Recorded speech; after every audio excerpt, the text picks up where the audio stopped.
Now we start recording. Hey, hi, hello. You know what? No.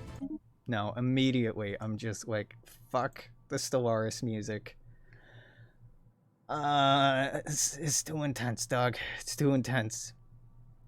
Especially for when nothing is going on. So back to Pretzel Rocks. Hey, hi, hello. Welcome back, Alexandrian Codex, Massive Soul System. We're talking about 4.23.21 patch for 4.24, whatever. We'll call it the 3.0 patch, but I actually made the mod compatible with 3.0 with any real changes. And honestly, the development model I use for this is I just like make small changes every day and then eventually push a patch when I do something big and forget half the shit I did. Because ultimately this is a mod for me, and the fact that over 1,000 people are still subscribed to it blows my mind, because honestly I didn't go to great efforts to make this super compatible. I don't try as hard as like real space to be polite, Alex. Be polite. Be polite. Sell. It's, if you're unfamiliar, the dev of the real space mod asks for donations on their mod page, which is something you're really not supposed to do. Mods are not ever supposed to be paid. They also have this thing where you can get early access to builds on their Patreon, and then they just may never release those builds to the general public, which is illegal. That is illegal and is in breach of the creative rights agreement with Paradox when you modify their stuff. But I don't know, the guy's an arrogant piece of shit. And I also don't like their design philosophy, so there's a lot of pieces. Anyway, thousands of people who have played this are playing this. Thank you. I'm glad you enjoy it. And genuinely, if I can make this better in whatever way you think better is, let me know. No, I cannot make this more compatible with Gigastructural Engineering. It's already mostly compatible. It should just be like aesthetic visual bugs. I mean, hell, this should even be mostly compatible with real space. It's just, if you have real space loaded last, like close to I think my changes to random stars or miscellaneous initializers should be maintained. I think some of the new systems I add should still be in, but I really don't know. They are like wildly incompatible because we rewrite the same files which need to be rewritten for either of our mods to work. Anyway, we don't have a lot of changes to the Soul System itself. I don't have any new textures. I haven't added any new planets. No, I haven't. The reason for that being is the game, we've talked about this previously, the game really starts to shut down when you do that. I think I'm close to the upper limit of the number of orbital bodies you can have before these orbital paths stop showing up. And then if you add a few more on after that, the game will crash when trying to load a system. There is a serious upper limit, and it's pretty easy to hit it. I'm open to trying, especially since in 3.0, one of the biggest changes we need to talk about is Earth and all other starting planets are a minimum of size 18. Previously, I had them all set to size 16 because of the non-linear scale that come on, let me pull out the Google Doc, that I set up in terms of size. I've had to change things a little bit. Previously, effectively what I did was I added a couple of really just size 1 and 2 are just arbitrary, arbitrary nothing. Nothing is that small in the game anymore. This is all based on the radius of an object in kilometers is relevant to its size. And this is a nonlinear scale, so I can have something like Earth, which is roughly 7,000 kilometers in radius, and something like Jupiter, that's roughly 70,000 kilometers in radius, only separated by, 16 points. And then the Sun, which is 700,000 kilometers, again, roughly, only separated from Jupiter by 32. And you start getting to a point, you can see I stopped numbering things when it comes to the largest Type A dwarves, because when you start talking about Class B or larger stars, they're not dwarves anymore. They don't fit inside of megastructures. Ships will clip into them. Even if you put them below the plane of Stellaris, where everything happens, the vertical plane, it still looks weird and doesn't work right. The orbits of space stations can get funky. Outposts can clip into them. It doesn't scale anymore. It just doesn't fucking scale. And using my non-linear scale, I don't know, maybe. Honestly, yeah, it could probably work. I just really don't fucking want to. Because blue dwarves, again, Class B, these are still dwarf stars, can range from size 79 in my scale all the fucking way to size 142. I'm not doing that. I'm not fucking doing that. That something size 142 would be like, this is like size 60, right?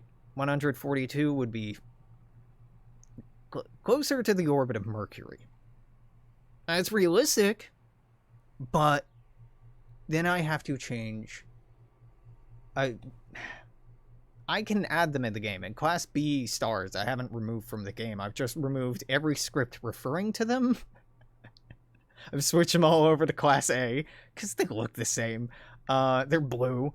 You don't know the difference. If I introduced giant stars, I'd have to code systems built for giant stars. Giant stars, number one, would not have habitable planets. So they'd just be adding to the miscellaneous bullshit filler systems that I have enough of with the tweaks I've made. I really have enough of. Number two, giant stars make up a super minority of all orbital bodies, of all stellar bodies. There are very, very few of them relative to the number of Class M dwarves, red dwarves. Red dwarves make up 90-something% of stars. So even if I added them, there'd be like a 0.0001% chance of them showing up. And they wouldn't offer anything mechanically special, because they don't. What they offer is a shit ton of radiation, instability, short lifespan, and like good candidates for supernova. You don't want these things. There are very few megastructures that you would want to build around these, because they just fucking explode and take out your megastructure with them. You might want to do something like, oh god damn it, stellar star forming, basically, where you take matter out of it to decrease its classification, which would be a huge process. And I know gigastructural engineering has some structures, I forget what they're called. Isaac Arthur talks about them a surprising amount. Point being, no, it's just outside the scope of what I want to do.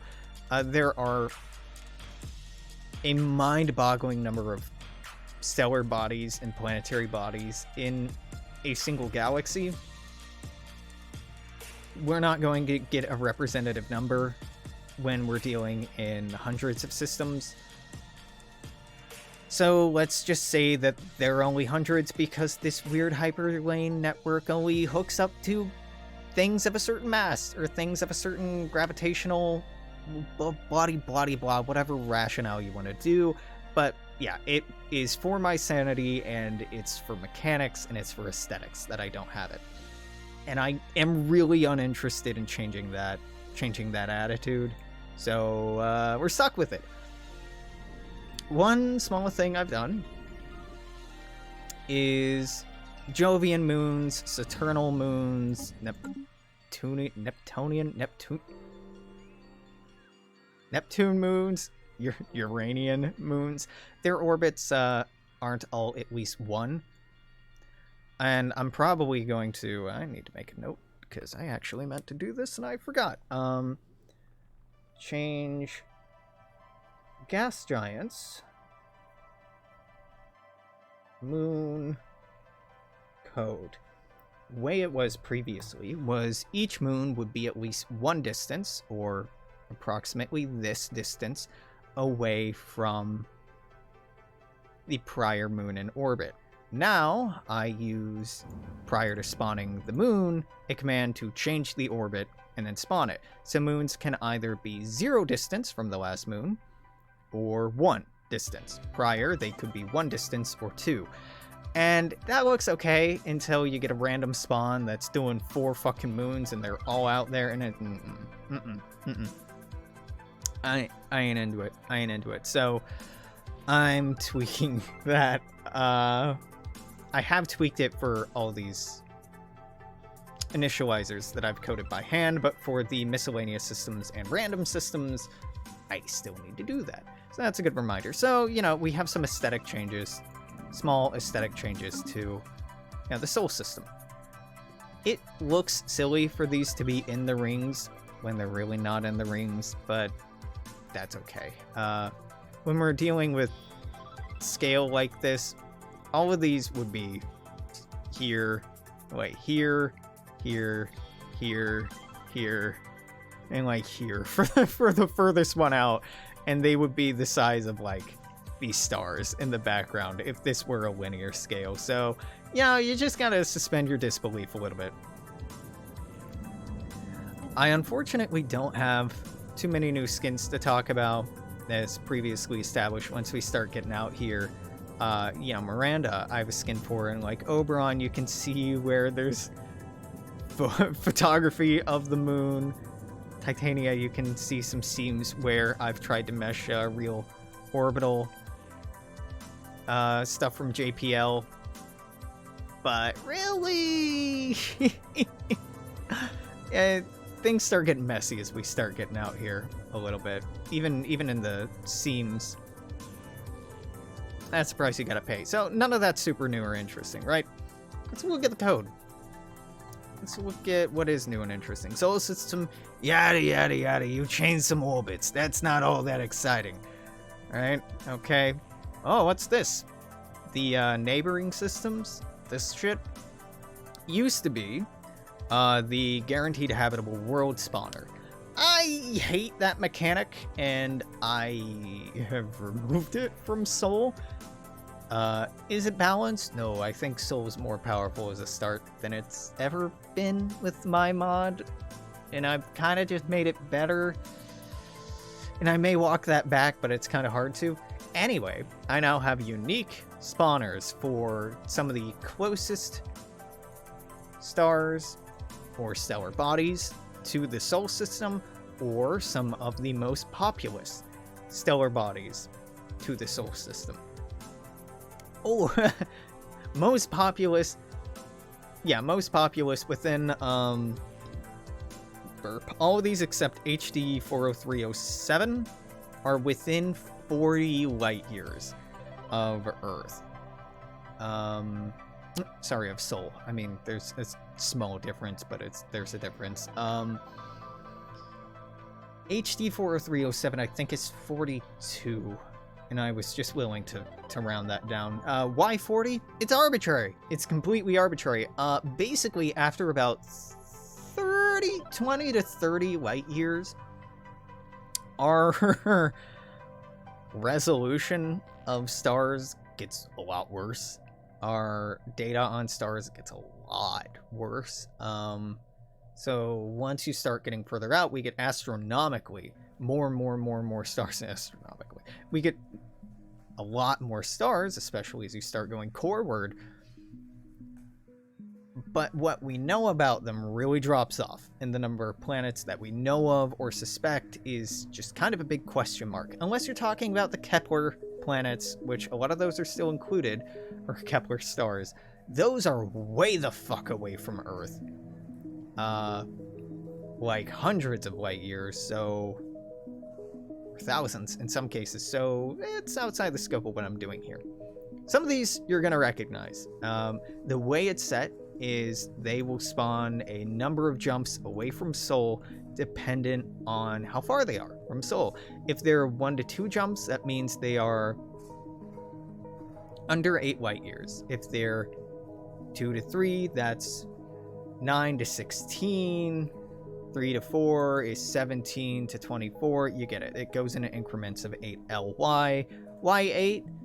The 40 thing, but also I was using... Elite Dangerous does a lot right, and roughly the maximum jump range for a base vessel on there is about 8 light years, and that's about on par technologically with what Stellaris starts out as, so that's my random fictional metric, because you need some context to start making this shit make sense, because it was completely arbitrary before. Barnard Star hasn't had much changed. As a molten planet, toxic planet, barren gas giant with some frozen moons. You'll see in the notes, I think. No, okay, in some of these I make annotations, and this one I didn't. Some of this comes from satellite data, comes from real world science. Some of it comes from the Elite Dangerous wiki, because the Elite Dangerous engine is fucking phenomenal. It predicted pretty closely the layout and the habitability of the Trappist I system before we actually knew what was there. Now, it does some pretty wacky shit sometimes, but it helps fill in the gaps. So we're doing that. Barnard Star is a tiny Class M star. I think these are all planets we actually know about or suspect. Here's a... Oh my god, these aren't clipping together. Beautiful, beautiful.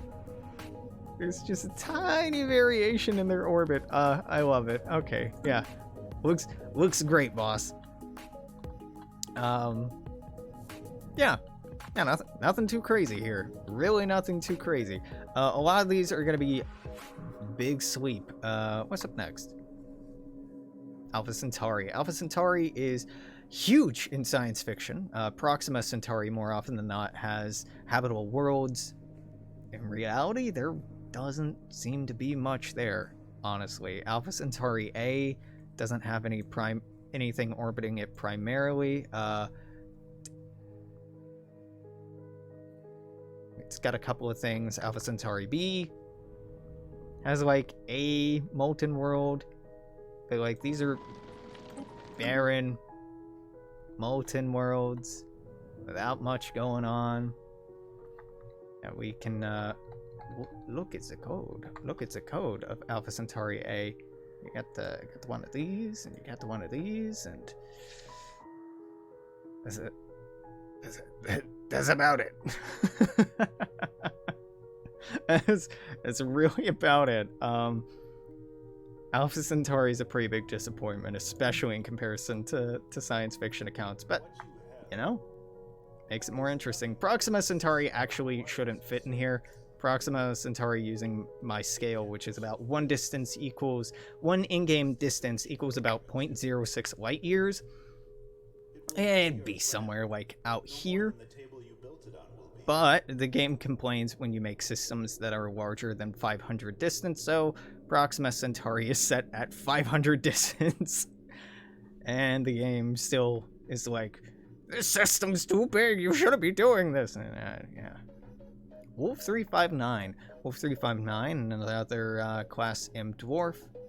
Another series of pretty unremarkable planets, right? And some pretty disappointing deposits if we're looking at it. Yep, not a lot going on here, not a lot going on here. And part of having a lot of these, like, pretty meh systems is intentional. I want it because it sets the context. A lot of the closest stars to us are no way in hell habitable, or, like, very unlikely to have anything habitable. And the initial steps of exploration or colonization of space would be going to these places where there's not a lot. You could build, you know, mineral and energy extraction stations and platforms and facilities and build up some infrastructure, but you're not, you know, setting foot on any planets and making it home. Now, we start getting to some habitable candidates once we start getting out to Tau Ceti and Trappist and others. But we do have to have a journey to get there. And I don't like in Vanilla Stellaris how rushed it is having immediately habitable neighbors, because it's a game of... Imagine if we go out into space. Literally the first star we go to... Oh my god, there's an Earth-like planet here. Wow! Crazy. And then the second one we go to, another one. There's no journey. It's just immediate gratification. Now it's done for game balance reasons, but fuck it. Game ain't balanced, and I'm not beholden to that, so... Lumen16 and Wise 085501 or 0714 are Class T stars, meaning that they're not stars, they're brown dwarves. This is remarkably well lit. Normally they're quite dark. These, we don't actually know anything about the planets. Nothing. We know nothing about any planets, or we know barely anything about the planets. These are almost all pulled from Elite Dangerous. But again, it helps fill it out. And it looks pretty fucking good. Their orbits are pretty nice. Again, I'll probably want to fuck with some of this, but pretty nice. What's up next? Wise. Yeah, we just looked at Wise. It's ass ton of frozen planets. Ross 154, another Class M dwarf. Sensing a theme here, huh? Whole lot of nothing. Whole lot of nothing. Some barren planets, some frozen planets, some gas planets, not much. Gliesa 667. Now, some of these were pulled from my fictional systems mod and then made unfictionalized. I think Gliese is an example of these. Where you at? 667. There you are. 667 is the first one we hit that has a potentially habitable body, and this is real. Gliese 667C, the third star in this trinary system, B, the second detected planet of that third star, is potentially habitable. It's potentially an Earth-like world. It would be dry or arid, probably, but it's potentially Earth-like. So we got ourselves a desert world. The ring is randomly generated. It's a nice touch, but that ain't me. That ain't intentional. Tau Ceti is up next. Tau Ceti. I saw it. Tau Ceti. Another near-Earth candidate as far as habitable worlds go. Most of these are genuine. A couple of these are tacked on from Elite Dangerous, but none of the habitable worlds are tacked on from Elite Dangerous. Barren planets, moons, a lot of moons, because no way in hell can we detect moons from this far away. Fuck, we're still finding out that, like, things in the Kuiper Belt have moons. We can't even detect moon-sized objects in our own Kuiper Belt. So, you know, there's no way in hell we're finding moons around extrasolar planets. Tau Ceti 7 is potentially habitable. It'd be real fucking cold, but potentially habitable. So that's in there. Who's next? The YZ Ceti system YZ SETI, the YYZ SETI system. Not a lot going on here. Looks pretty. I mean, look at these fucking orbits. Look at this. Look at this. Space is amazing. Nature's beautiful. And you can see in the annotations here. E, B, C, D. The first 4 are legit. Then there's some Elite Dangerous stuff just filling in for flavor. Lumen star system. I didn't know about the star. I haven't been reading the news on planets in the last couple years on new stars. This was detected, the candidate I think was detected in 2019, and I must have just missed that. Lumen star B, or 2, is the closest Earth-like candidate that we have. I love this bug where they just orbit off their axis. Just ignore it. Yeah, this is a real candidate for being a legit Earth-like continental world. It's bigger, it's more massive, it likely has a higher radius than our own planet, but it's like when you talk about the amount of heat generated by its rotation, by the gravitational forces on it, and the amount of heat being emitted from its sun, it's within like a degree Kelvin of it's within like 1K of Earth's temperature. To be fair, Earth temperature in K. Yeah. It's so fucking close. It's within like 5, maybe. It's super close. Now, of course, that if that carries out to be true depends on if it has an atmosphere, what that atmosphere is made out of, if it's hit by any orbital bodies, if it has a moon, things like that. There are some theories regarding the habitability of worlds that moons are required to protect them from large objects like asteroids, that moons basically act as shepherds to keep these meteors and asteroids from just wiping out life constantly. And until we find another habitable planet, we really won't know for sure. But Lumen star is typically your closest legit Earth-like candidate. And it's real. It's a real thing. It's a real planet I didn't know about and was super excited about. And the outer side of the solar system is all dangerous. The Macella 9352, or Macella, I don't know. It looks like Macella. Another red dwarf system. Not a lot going on here, huh? Yep. A lot of moons. a lot of moons. 82 Gamma Eridani.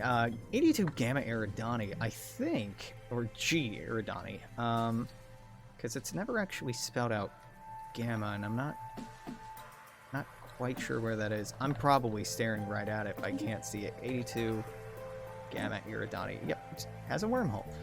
This, I think, is where Vulcan is in the Star Trek mythos. In reality, it has 4 planets that are pretty good candidates for being Earth-like, but they would probably be more like Venus than Earth. It's a little disappointing.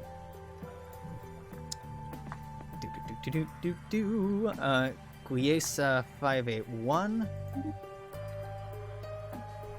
is right underneath that.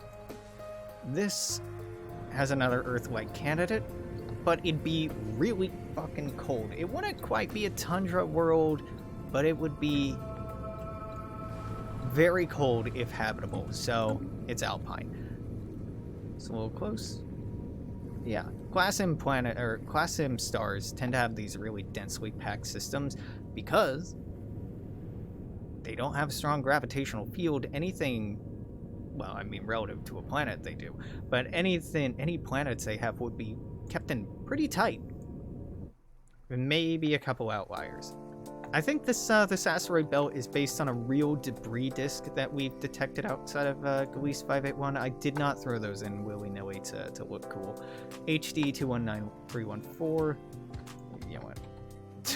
It's right here, but I've been awake for a while and coding for a while, so I have a headache setting in.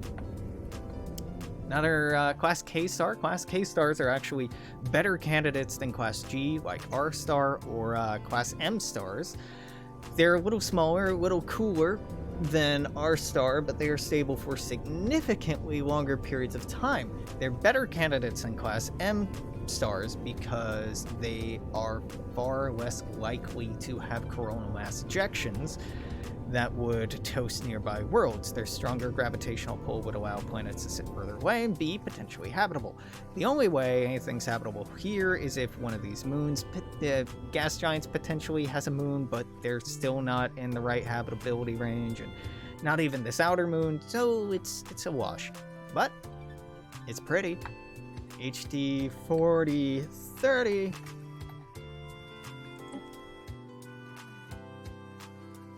Burp. Class K, bunch of molten worlds. And it's necessary, I think, to have a lot of these pretty boring ass systems in here with not a lot going on, because it tells a story, right? It's legit, it's real, and it sets a pace for it should be remarkable when you find a habitable world, particularly one that's actually habitable for you and to you. So Trappist I is a beloved fixture of science fiction in the latter half of the decade, since like 2016, I think, is when this entered the popular view. But over time, we've started learning a lot of these planets that seemed like good habitability candidates are not. The original notion was B probably wasn't, but C probably was, D probably was, E probably was, and E might be. Like, E would be Arctic, B would be desert, and these would be ranges of, like, arid, tropical, continental. Stellaris Space has 3 of these being habitable, I think. The more data we've gotten on it, these inner 2 almost certainly cannot have life, and these outer 3 almost certainly cannot. But these inner 2 are getting closer and closer. Now, they're really not that far away from each other. They have a lot of similarities. Pretty good candidates. These moons are from Elite Dangerous. They just a little bit of spice, just a little bit of something. Again, with Class M dwarves, we're talking about really compact systems. I like having big systems like the Solar System, but the data's just not there for some of these. HR 883. I'm probably looking right at it. HH32? 8832. Words are hard, alright? This is a very good candidate for an ocean world. Now, in astrology, astronomy, in space science, there are 2 types of planets that get conflated a lot and are confusing. Talking about water worlds, talking about ocean planets, and talking about water giants. They're used interchangeably, and it's really fucking stupid. A water giant is a gas giant, or a gas planet, that has water, probably, but it's under such a thick atmosphere. There's so much atmospheric pressure of water vapor that it would be totally unlivable. It's possible that life could evolve in the oceans, as life has evolved in the deepest, highest pressure parts of our oceans, but there's no way in hell that planet would ever be habitable to humanity. Never. Ever, ever, ever. We'd have to strip away its atmosphere, which would let the water escape. We'd have to do some massive terraforming efforts to make water giants habitable. So a lot of time, it's very easy to misinterpret those. Ocean planets are like rocky planets, like Earth, but their water content is higher.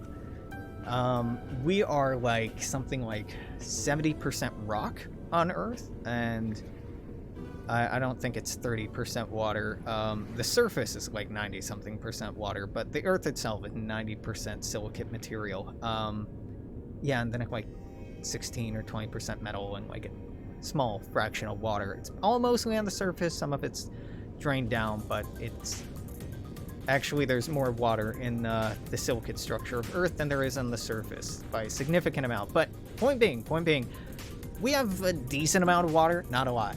Ocean planets would have an obscene amount of water comparative to ours, but would still have roughly the right atmospheric pressure, right gravitational pull for us to potentially live on. Humans can survive 0G, obviously. It remains to be seen if being in 0G would have long-term effects on our health. It probably would. If we'd be able to reproduce or give birth in 0G, really hard to tell. Until we colonize the moon or Mars or other planets or set up orbital facilities with artificial gravity, it's impossible to tell the knock-on health effects and viability of human life on low-gravity worlds. So we don't really know the lower end of what humanity could survive, but we do know the upper end. The upper end, the human body can survive, and I talked about this recently, can survive about 5 Gs. If you are an athlete, if you have trained for it for decades, you can barely walk under 5 Gs.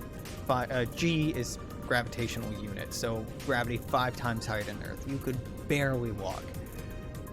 A reasonable expectation for being habitable, but like still incredibly uncomfortable, would be about 2.5, 3 Gs. 2 Gs would be relatively uncomfortable, but doable. So when we start looking at the mass requirements for a habitable world, that's kind of what we're looking at. Mass and radius of looking at that kind of G. All of this said, HR 8832 has a planet that is a potential ocean planet. Not a water giant, not a water planet, but an ocean planet. So one that meets all of these criteria, that it could be habitable even though it has too much water, not enough silicate material. Yeah. And it's fun shit. And that's it. That's it for these nearby systems. Now there's a bunch of these MSS initializers, these Kepler systems, basically. I'm not going to walk you through them. They're miscellaneous spawns, so they'll spawn all over the place, or sometimes not at all. But point being demonstrated is these near-Earth potential candidates for habitable planets. They're in here for immersion, for pacing, and for fun. So this is all mixed in here. What the fuck else have I done lately? I mess around a lot with fictional systems, with adding stuff to that, but I don't really want to talk about that right now. The balance mod that I was working on, I've been playing around with that, but I don't really want to talk about that right now. This is about it. It's been about half an hour talking about new changes to MSS. Nothing too crazy, frankly. Just small, iterative changes. I do want to say, before I close out of here, I want to highly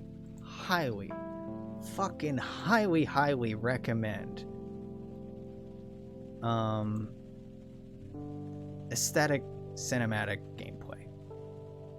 Aesthetic cinematic gameplay makes a ton of gameplay balance changes that are super interesting and good. Changes to the way warfare works, but more importantly, aesthetic changes. It's incredibly pretty in comparison to ignore the tech trees, Stellaris.